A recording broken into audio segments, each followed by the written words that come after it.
estrondosa, né? Em Rent a gente já tinha até groupies, assim, né? Em Rent a gente já tinha seguidores, porque Rent realmente era uma coisa, eu costumo comparar aos Doces Bárbaros, porque tinha essa energia, sabe? Uma vida acontecendo ali, todo mundo... E Les Miserables trouxe algumas pessoas de Rent e veio embebido dessa energia, porque como o musical, nesse formato de Broadway, digamos assim, que veio para cá anteriormente, mais o primeiro que chegou nos anos mais recentes, né? Porque antigamente a gente teve muitas grandes montagens, depois deu uma descambada e aí que voltou. Então o Les Mis veio muito lambuzado dessa energia do Rent, o que é excelente para os Miseráveis, porque também é um espetáculo de muito chakra básico, digamos assim, né? Ai, o público ficava assim, um pouco em choque, né?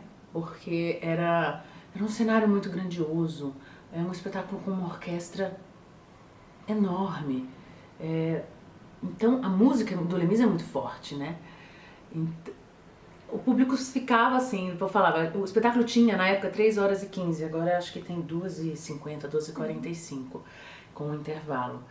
Então se passavam 3h15 e as pessoas falavam, nossa, nem parece que tem tudo isso, porque ficavam tão ligados e tão impressionados com o resultado, né, daquele trabalho, a história que é tão fantástica, tão, né, cativante, que todo mundo ficava em choque, todo mundo, e é engraçado que depois de 15 anos eu escuto gente falando, nossa, de todos os musicais que eu vi, não existe igual o Les Mis, que Les Mis é especial, que Les Mis...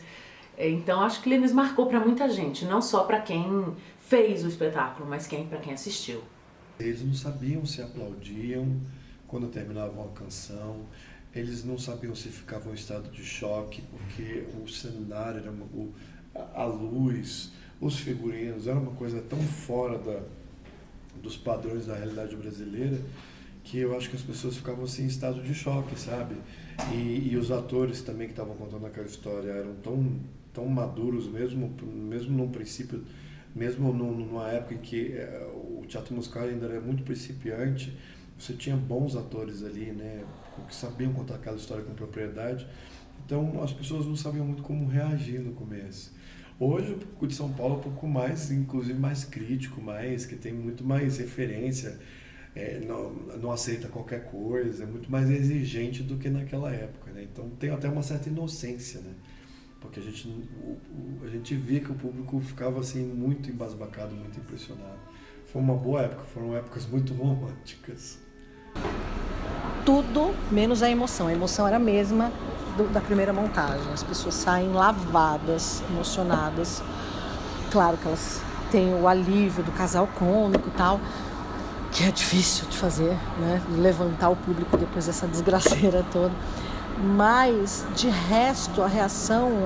Imagina, na época, como as pessoas não sabiam o que era ainda, elas não conheciam a gente. Então, dessa vez, as pessoas tinham a proximidade com os atores também. Elas já conheciam o musical, já conheciam o livro, elas iam buscando esse texto, buscando os personagens. Quando elas viam, elas vibravam com isso, reconheciam, né, o que elas leram ou que elas viram no filme, que não tinha o filme na época também do primeiro. No segundo já tinha o filme. Tinha o filme, só o filme, sem ser musical, né? Nessa segunda a gente já tinha referência do musical. Teve uma ocasião que teve uma família que saiu do espetáculo porque eles achavam que era gravado, que era dublado, que não eram as nossas vozes. E realmente era uma perfeição, das vezes que eu assisti, era uma perfeição de áudio, de iluminação, de cenário, que realmente parecia, eu até duvidava, nossa, é tudo isso, era muito grande mesmo, era muito perfeito, né? Essa parte técnica. Então o público ele se assustava era uma coisa muito nova, né? Achava que a gente estava dublando, que as nossas vozes eram gravadas.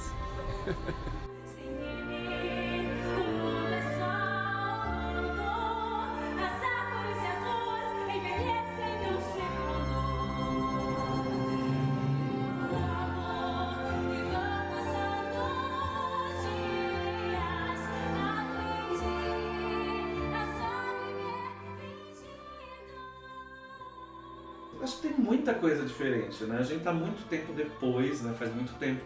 A montagem que teve a primeira é a montagem original que já tinha na Broadway, no West End há muito tempo, né? Essa montagem que tá agora é a montagem nova, não sei quantos anos essa montagem tá rolando. É uma montagem que tem muito do apelo do filme, né? Mas assim, comparando as duas, assim, primeiro assim, esse elenco é muito mais jovem que o nosso. Bom, tem essas mudanças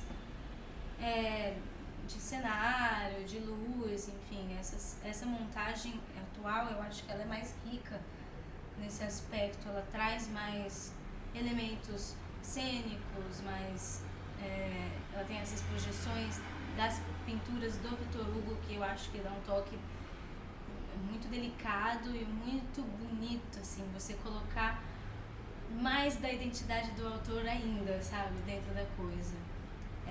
E eu acho que a direção mesmo, eu senti que a direção ela tem um olhar mais voltado pro naturalismo, pro verdadeiro, sabe, pro realismo. Tirou um pouco daquela coisa do teatro musical meio operístico que ainda era, eu acho, na primeira montagem, sabe, aquela coisa do vibrato, vou cantar uma canção, sabe? Eu sinto que essa direção ela é mais cinematográfica até, sabe? Porque o Cameron Mackintosh percebeu que era uma peça que estava em cartaz há 30 anos e um público que vem novo, que nasce já com o tablet na mão, que é um público muito mais rápido, alguma coisa tinha que mudar. Mas eu acho essa versão brilhante, assim, as cores saltam, acho que a história fica mais pulsante em alguns momentos, em outros momentos eu prefiro a primeira versão, porque você se envolve mais com a história. Eu não sei, eu acho que as duas realmente são parece que são dois espetáculos, duas peças diferentes. Eu acho que assim, a partitura é a mesma, mas eu acho que é outro espetáculo, né? Eu assisti quando estreou, né? Até quero assistir uma segunda vez antes deles encerrar a temporada. Mas é outro espetáculo, um espetáculo completamente diferente. É como se você montasse Romeu e Julieta e outra pessoa montasse outro Romeu e Julieta, entendeu? O texto é exatamente o mesmo, entendeu? Mas a montagem é completamente diferente, tem visões diferentes, entendeu? Eu acho outro espetáculo mesmo, do que eu assisti. Acho lindo, mas é outro espetáculo.